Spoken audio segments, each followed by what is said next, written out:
kasih atas kesempatan yang diberikan. Saya Shalom Naisa Benedikta Bakari dengan NIM 23053050 akan membuat tugas video dari mata kuliah manajemen rantai pasok dan terkait tugas yang sudah dikirim oleh MEN. Dan di video tersebut menjelaskan konsep, alasan, elemen, dan struktur serta pendekatan dan metrik yang digunakan di dalam pengukuran kinerja supply chain atau PKS.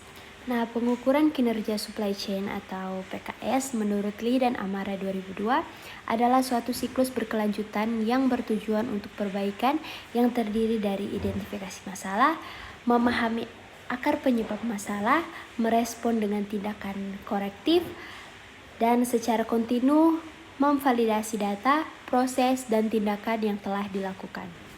Nah, pengukuran kinerja sangat krusial dalam manajemen supply chain karena berfungsi untuk monitoring dan pengendalian. Dan untuk monitoring pengendalian itu memastikan operasional berjalan sesuai rencana. Yang kedua ada komunikasi dan tujuan, yaitu mengkomunikasikan tujuan strategis organisasi ke seluruh fungsi dalam supply chain. Yang ketiga penentuan posisi, yaitu mengetahui posisi organisasi yang relatif terhadap pesaing maupun tujuan yang ingin dicapai atau benchmarking.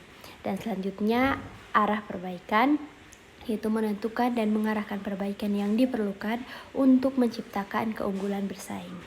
Selanjutnya ada sistem PKS dibangun di atas 3 elemen utama.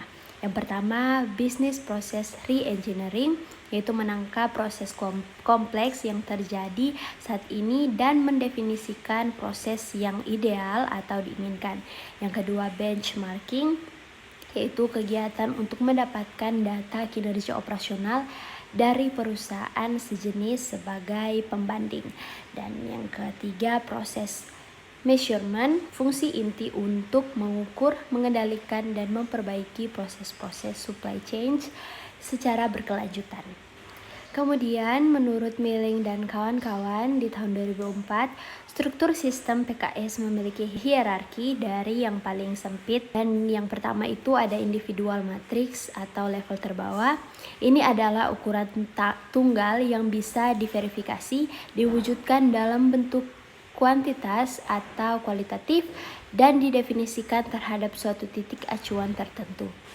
Dan syarat-syarat agar matriks itu efektif, yang pertama masuk akal dan dimengerti oleh mereka yang menggunakannya. Kedua, value dan oriented, yaitu dikatakan dengan bagaimana organisasi menciptakan nilai atau value ke pelanggan, supplier, atau investor. Yang ketiga, dapat ditangkap karakteristik dan hasilnya dalam bentuk numerik atau nominal. Selanjutnya, tidak menciptakan konflik antar fungsi pada suatu organisasi. Dan yang terakhir, dapat melakukan distilisasi terhadap data yang banyak tanpa kehilangan informasi penting.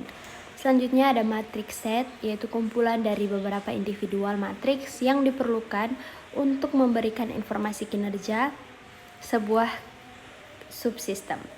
Selanjutnya overall performance, yaitu measurement sistem level yang tinggi yang mengukur kinerja secara keseluruhan dan menjadi alat utama untuk menciptakan kesesuaian antara metrik dengan tujuan strategis organisasi. Nah, pendekatan pengukuran kinerja berdasarkan proses sejalan dengan hakikat supply chain management atau SCM, yaitu mendorong terjadinya integrasi antar fungsi, dan definisi proses itu kumpulan aktivitas yang melintasi waktu dan tempat dan memiliki awal, akhir, serta input maupun output yang jelas. Dan fungsinya, pendekatan proses memungkinkan identifikasi masalah pada suatu proses lebih, sehingga tindakan koreksi dapat diambil sebelum masalah meluas. Selanjutnya ada matriks kinerja supply chain yang di dalamnya ada 7 matriks utama.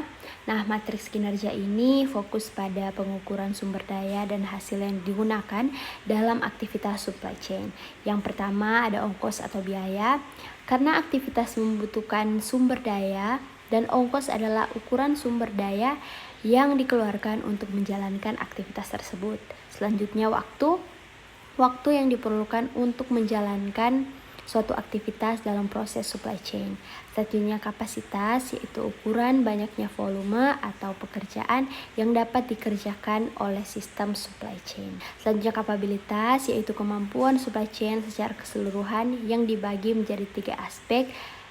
Dan seterusnya kesetiaan, yaitu mengacu pada kekuatan dan konsistensi.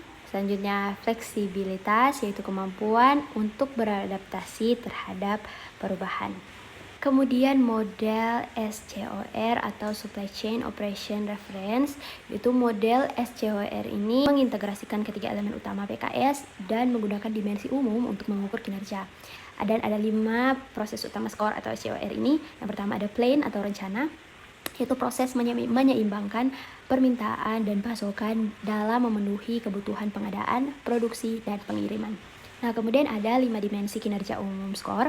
Yang pertama ada reliability atau keandalan, yaitu kemampuan menggunakan tugas yang sesuai harapan. Selanjutnya responsiveness atau responsif, yaitu kecepatan dalam melaksanakan pekerjaan atau merespon permintaan. Ada juga agility atau kelincahan, yaitu kemampuan merespon perubahan lingkungan untuk tetap kompetitif.